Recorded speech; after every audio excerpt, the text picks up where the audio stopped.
Eu tô gravando esse vídeo em separado porque eu quero tratar nesse vídeo, ele vai ser menorzinho, de um tema importante sobre a Revolução Industrial que o livro traz nessas páginas e que eu acho muito importante vocês terem contato, que é a questão do meio ambiente.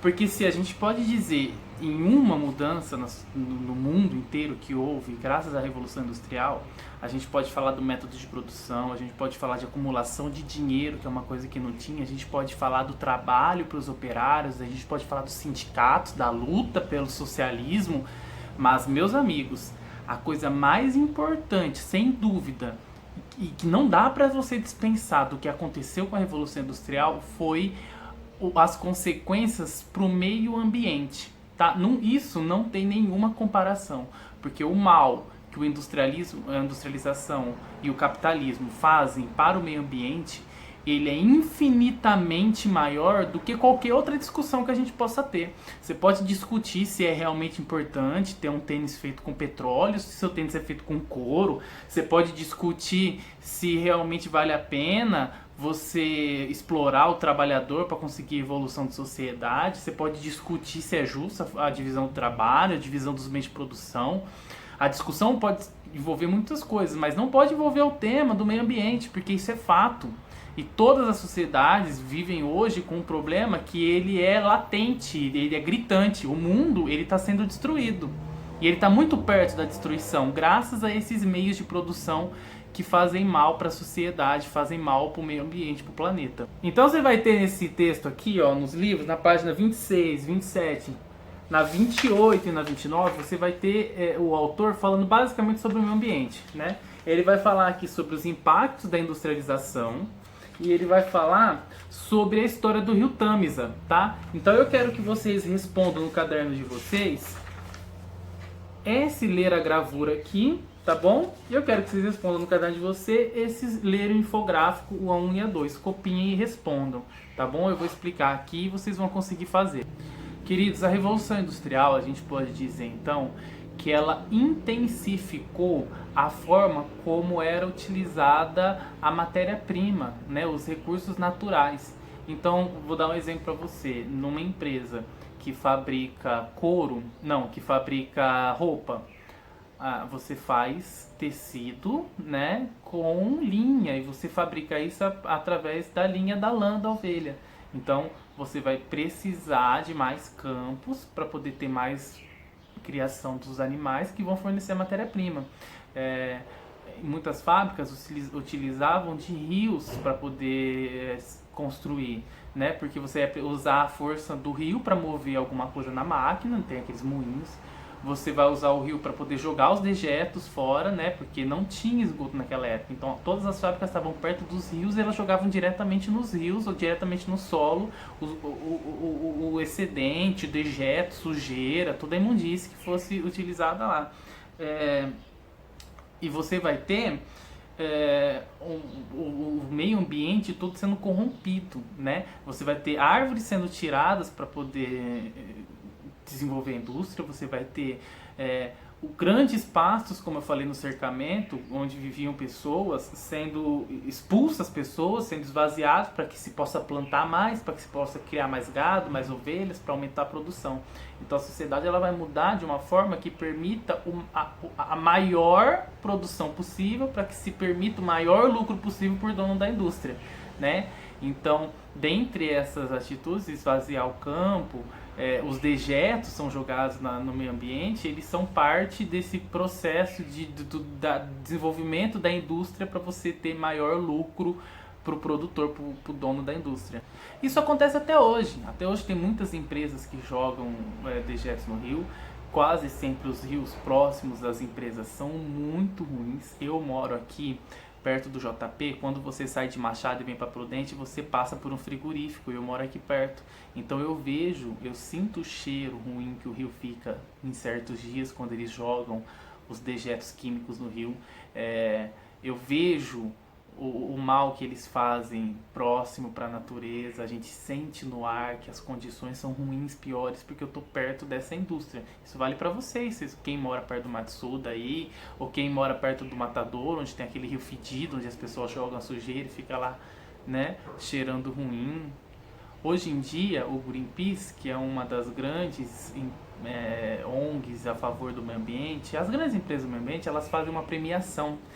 Eu quero que vocês pesquisem, tá? Eu vou dar essa pesquisa para vocês fazerem em folha separada, nome, número e série. Vocês vão pesquisar para mim o que é esse prêmio Motosserra de Ouro. Eu quero que vocês me expliquem o básico de como ele funciona. Por exemplo, quem inventou esse prêmio? Para quem dá esse prêmio? Né? Eu já vou adiantando para vocês, eles dão para a empresa que mais polui. Então todo ano eles vão lá e escolhem uma empresa que polui muito a natureza e dão um prêmio para ela. Isso é bom porque se você olha, eu vou comprar essa pasta de dente da Colgate, mas a Colgate ganhou o prêmio Motosserra de Ouro porque ela destruiu um monte de negócio para fazer essa pasta de dente. Aí você pensa duas vezes, melhor não comprar, compra outra, né? Então é legal que eles vão disseminando uma cultura de, empresa boa é empresa que ajuda no meio ambiente, né? Essa empresa, aquela outra empresa que joga petróleo no rio, que destrói, essa empresa você não compra, né? É como se fosse um boicote. É inteligente de se fazer, como se fosse um boicote para aquelas. Eu quero que vocês expliquem para mim, não vou ficar falando muito não, eu quero que vocês expliquem para mim. Eu coloquei aqui as questões que são importantes. Naquele papel com a orientação, tá lá o que é para vocês colocarem desse prêmio.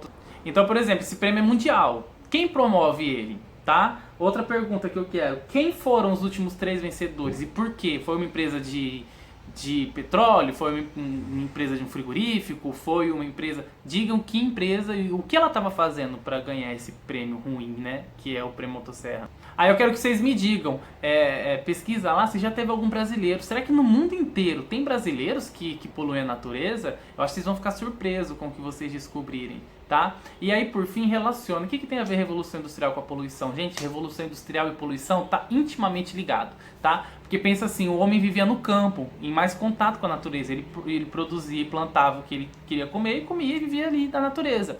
Quando ele vai para a cidade, toda a população vai ficar junta no mesmo lugar. Lixo produzindo junto no mesmo lugar, jogado no mesmo rio, tá? As pessoas sem esgoto, sem água encanada, eu já expliquei isso para vocês, enfim. A grande quantidade de pessoas que a industrialização vai juntar na cidade vai produzir uma quantidade gigantesca de lixo que vai cair tudo no mesmo rio, porque é a mesma cidade, tá? Então você tem uma grande impacto no meio ambiente. A questão de você concentrar a população toda num lugar só, a industrialização, que as indústrias, hoje as pessoas falam, você quer salvar o meio ambiente? Limpa a calçada com a vassoura em vez de usar mangueira, fecha o torneira quando escovar o dente, o chuveiro quando for tomar banho, mas a verdade, querido, é que se a gente pegar todas as pessoas normais do mundo e o desperdício delas, não dá 1/3 do que é o desperdício das indústrias. Quem acaba com a água do mundo hoje são os fazendeiros plantando, né? São as indústrias que usam essa água. Quem destrói a camada de ozônio são as chaminés das indústrias. Não é eu, não é você, não é o boi, igual eles falaram lá, que é o peido da vaca. Não, são as indústrias que destroem a camada de ozônio, tá bom? Eu quero que vocês pesquisem quais indústrias ganharam esse prêmio, né? E expliquem para mim qual é a relação aí entre a industrialização e a poluição. Estão muito ligadas. Então vocês têm aqui, essa imagem linda no caderno de vocês, que eu gostaria muito que vocês prestassem atenção para conseguir responder esse ler a gravura aqui, tá? Bem, o que é importante daqui que eu acho que vocês têm que olhar? Bem, aqui eles estão aqui em meio ao meio ambiente, debaixo de uma árvore, sentado bem e tal, não sei o que. Mas nota que essa cidade, né, ela é, à vista de Walkerfield, na ferrovia de Manchester Leeds, tá? Essa cidade, ela tá meio que misturada. Tem a cidade aqui, a indústria, e aqui tem a natureza, aqui atrás você vê os morros, né? O trem significa que tem desenvolvimento, né? Então nota que isso aqui, houve um desmatamento. Se não houvesse essa cidade, isso aqui ia ser mato, ia ser verde, né? Então houve um desmatamento para a criação da cidade. Você vê aqui as chaminés das indústrias, né, em vários lugares, chaminés das indústrias jogando fumaça na atmosfera, e você vê aqui acima de todas a igreja, né? Lembra que eu falei do sino que avisava sobre o horário, né?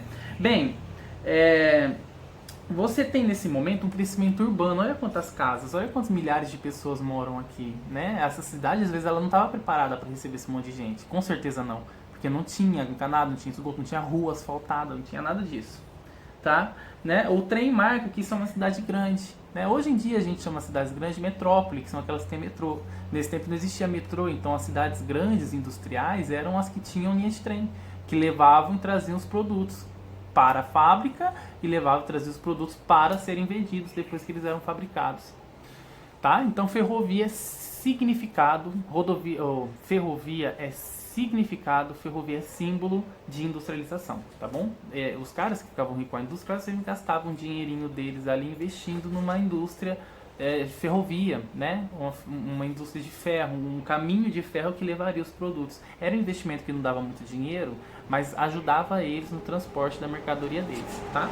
Virando o livro, continuando aqui no livro, vocês têm aqui a história do rio Tâmisa, né? Olha que legal, tem a linha do tempo do rio Tâmisa, começa com ele limpinho, depois ele morto e depois ele voltando a ser limpo agora. Conta a história desse rio. O rio Tâmisa é um rio na Inglaterra, e a gente está falando aqui então do país onde houve a Revolução Industrial e da cidade onde houve o maior número de indústrias. Então a gente está falando de muita poluição, a gente está falando da maior poluição do mundo. Né, da maior indústria do mundo é aqui na Inglaterra, nessa época de 1850. A cidade ela vai destruir o rio. O rio Tâmisa ele é destruído. Era um rio bonito, com peixe, como todos os rios do mundo são, antes do homem chegar lá. E aí, com a indústria, vai destruir o rio. Tá? Então, a Tâmisa marco da cidade de Londres, que é a capital da Inglaterra. Então a gente está falando da capital do principal país da industrialização. E os dejetos das pessoas que viviam lá, os trabalhadores e os burgueses, eram jogados no rio. Da fábrica era jogada no rio, esgoto jogado no rio. Então o rio ele foi considerado morto em 1820, 1830, ele foi considerado morto de tanta sujeira que tinha. Tá? Gente, vocês acham que uma tonelada de lixo é muita coisa? Se você acha que uma tonelada de rio é muita coisa, imagina 400 mil toneladas de lixo jogadas todos os dias no rio. O rio morreu muito rápido, né? Durante muito tempo era insuportável, as pessoas morriam de respirar. Teve uma vez que teve um acidente nesse rio e as pessoas que caíram no rio não morreram afogadas, elas morreram intoxicadas porque o rio era muito sujo, né? Não é difícil imaginar isso. Se você já foi para São Paulo, se você já foi para alguma grande cidade do Brasil, você vê rios imundos, impossíveis de você andar nele por causa da sujeira. Aqui em Prudente, se você for em algum rio mais perto da indústria, de alguma indústria, você vai ver um cheiro horrível, você vai ver ele sendo totalmente contaminado por essa indústria. Até pouco tempo atrás, o balneário era totalmente sujo porque as pessoas jogavam lixo lá, né? E aí precisou que o governo fizesse um trabalho, assim como no rio Tâmisa, o governo, não a empresa, não estou falando da indústria que sujou, estou falando o governo foi lá com dinheiro público da doação dos impostos, né? Da contribuição dos impostos e limpou o rio, né? Deu muito trabalho, demorou décadas, mas eles limparam o rio do mesmo jeito que limparam aqui o balneário. Só que essa é uma ação, gente, que dá para fazer em todos os rios, se os governos se concentrarem, né, nisso. Todos os rios poderiam ser limpos. A gente tem hoje uma grande discussão no Congresso sobre o Rio São Francisco, que pode significar um grande avanço para o Brasil, mas é uma obra que está embarcada lá, porque começou há muito tempo atrás e nunca acabou. A gente tem o Rio Tietê, que é um rio imundo, e é ali em São Paulo, na maior cidade do mundo, na maior cidade do Brasil. 10 milhões de pessoas morando lá e respirando aquele ar horrível. Então, depende do governo. Não foi o governo que sujou, quem sujou foi as indústrias. Foi o dono da empresa que sujou, mas agora é responsabilidade do governo e de todo o povo, né? Já que o governo é a representação do povo, consertar esse problema aí. Aqui no livro, olha, tem um infográfico, né? Uma tabela mostrando o aumento da população da Inglaterra, né? De Londres, em especial, que é a capital da Inglaterra, de 50 em 50 anos. Londres é a maior cidade da Inglaterra, né? Eles têm hoje, eles têm hoje aqui, mais ou menos no meio dessa linha aqui, uns 7 milhões de pessoas. Se pensar que São Paulo tem 10, a gente está quase ali, né? Londres é quase o mesmo tamanho que São Paulo. De população, né? De desenvolvimento, você nem tem, o dinheiro que circula lá é muito maior do que circula aqui. Mas, olha, depois que começou o processo de industrialização aqui, de 1 milhão, rapidamente a gente passou para 6 milhões em 100 anos. Olha só, cresceu 6 vezes em 100 anos. É muito grande o número, né, o aumento da população. E o aumento da população acontece por quê? Porque as pessoas são expulsas das fazendas e vêm trabalhar na indústria. Todas juntas, aglomeradas na cidade, geram poluição. Junto com a industrialização, que é quem traz essas pessoas para a cidade, a indústria vai sujar também o rio, vai destruir o meio ambiente, e você tem aí uma bola de neve que vai aumentando e piorando, porque quanto mais indústria, mais poluição, mais gente trabalhando, mais gente sujando, mais gente em condições subhumanas, tá? Então, uma pergunta assim, que relação podemos estabelecer entre aumentar a população, a industrialização e a poluição, né? É isso que eu falei, uma vai carregando a outra. 2. Você conhece exemplos brasileiros que sofrem com a poluição? Rios brasileiros? Tem. Pensa aí. Quais? Existem políticas? Tem. Vamos ver. Algum prefeito de São Paulo, que assumiu São Paulo, alguma vez já falou em limpar o rio? Governador, alguma vez? Tem algum presidente que, quando se candidata, ele tem um discurso de melhorar ou de lutar pela preservação do meio ambiente? Porque hoje o presidente que a gente tem, e os outros governos também, eles se preocupavam muito mais em desmatar para você poder construir mais fábrica, mais indústria e dar mais emprego. Então, o governo ele fica meio que em dúvida. Poxa, será que eu luto contra a industrialização e diminuo os empregos e o meio ambiente fica melhor? Ou será que eu promovo a industrialização, destruo o meio ambiente, mas gero emprego para as pessoas? É meio que... É difícil você conseguir um desenvolvimento sustentável. Esse é o que todo mundo tenta fazer. Desenvolver, crescer sem agredir o meio ambiente, é muito difícil. O Brasil tem as melhores pesquisas nessa área. Você pensar que todos os combustíveis do mundo são fósseis de petróleo e o Brasil tem o único combustível útil do mundo que é feito através de um bem renovável, que é a cana-de-açúcar, né? O álcool, que só no Brasil a gente usa álcool, é um combustível não feito de petróleo. Isso é maravilhoso, porque o petróleo demora milhares, milhões de anos para ser criado no solo, embaixo da terra. E a cana não, a cana se plantou, daqui 3 meses você tem mais. Então ela é renovável, ela não prejudica tanto quanto o petróleo. É claro que ela prejudica porque o solo onde ela é plantada fica ruim, se você plantar só cana-de-açúcar. Mas é esse malefício perto do que é o malefício do combustível fóssil, porque o gás carbônico liberado pela queima do combustível fóssil, de qualquer fóssil, ele é tão prejudicial para a atmosfera, ele fere tanta camada de ozônio, isso causa efeito estufa, enfim, vocês conhecem das aulas de ciência esse problema aí, tá? Então o que eu quero que vocês façam agora? Vão lá, façam as atividades que eu pedi, ler a gravura, copie e responde no caderno da página 27, ler o infográfico, copie e responde da página 29, e vocês vão fazer essa pesquisa para mim. O que é esse tal de motosserra de ouro, tá? Se você conhece algum caso de poluição perto de você, se você quer falar o que você acha que a gente devia fazer para conseguir um desenvolvimento sustentável, ou medidas que você tomaria se você fosse política, administradora de um país aí, de uma empresa, alguma coisa assim, deixa um comentário aqui embaixo. Vamos participar da aula, vamos comentando nas coisas aqui embaixo. Eu adoro quando vocês deixam um comentário. Um beijo para os meus alunos do 8º ano que deixaram os comentários aí, tá bom? Tchau!